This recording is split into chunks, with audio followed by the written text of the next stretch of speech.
WhatsApp guys, মানে আজকে মানে সবার ঘুম হবে না রাত্রিবেলা। কেন কেন বলছি, কেন আজকে হচ্ছে বড় ম্যাচ। হ্যাঁ, ঠিকই শুনে, Spanish super cup final, El Clasico, চিরাচরিত এল ক্লাসিকো।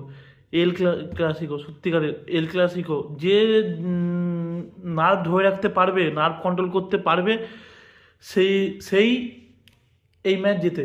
অবশ্যই সেই এই ম্যাচ জেতে, কিন্তু লাস্ট লাস্ট এল ক্লাসিকোতে রিয়েল মাদ্রিদ 2-1 হারিয়ে দিয়েছিল বার্সেলোনাকে, সেটা মনে আছে। সঙ্গে ভিনির সঙ্গে ল্যামিনের তর্কাতর্কি, লড়াই, এমনি মারপিটে সবই আগেবার দেখেছিলেন।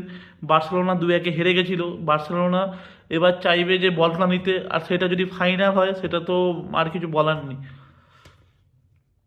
বার্সেলোনা মুখিয়ে রয়েছে, আর বার্সেলোনা আলাদা ফর্মে রয়েছে।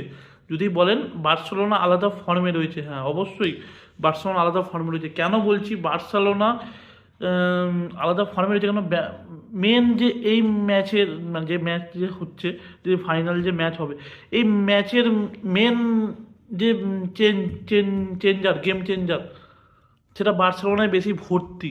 অবশ্যই রিয়েল মাদ্রিদ আছে, রিয়েল মাদ্রিদ যথেষ্ট বড় ক্লাব, আর রিয়েল মাদ্রিদ ছোটো করছে। রিয়েল মাদ্রিদ সত্যি খুব, মানে জায়েন্ট বলে, স্প্যানিশ জায়েন্ট যদি বলে সেটা রিয়েল মাদ্রিদকে বলা হয়। তাও আমি বলছি কেন বার্সেলোনার ধারে ভারে এই এল ক্লাসিকোতে এগিয়ে আছে।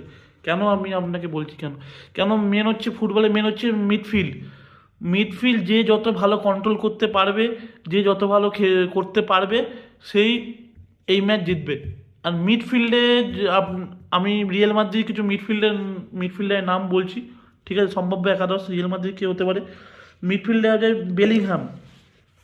হ্যাঁ, জুডেন জুডেন বেলিংহাম। অবশ্যই বেলিংহাম মানে মাঝ মাঠে স্ট্রাগল করে, সত্যি কথা বলছি।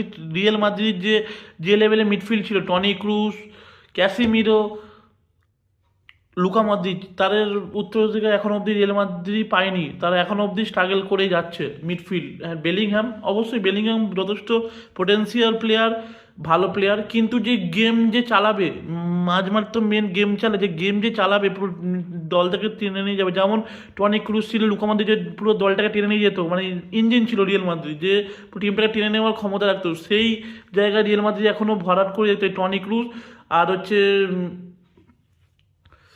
Luka Modric. এদের রিপ্লেসমেন্ট প্রপার পায়নি। বেলিংহাম অবশ্যই ভালো। বেলিংহাম যখন অ্যাটাকে যায়, অ্যাটাকে ওঠে, অ্যাটাকিং মিডফিল্ডে যখন খেলে, অবশ্যই ভালো খেলে, যথেষ্ট যথেষ্ট পোটেন্সিয়াল আছে, নো ডাউট। কিন্তু মানে দুটো খেলবে, একটা খেলবে, একটা ম্যাচ খেলবে না, ঠিক আছে? প্রপার যে ধারাবাহিকতা, সেই ধারাবাহিকতার অভাব বেলিংহামের মধ্যে দেখা যায়।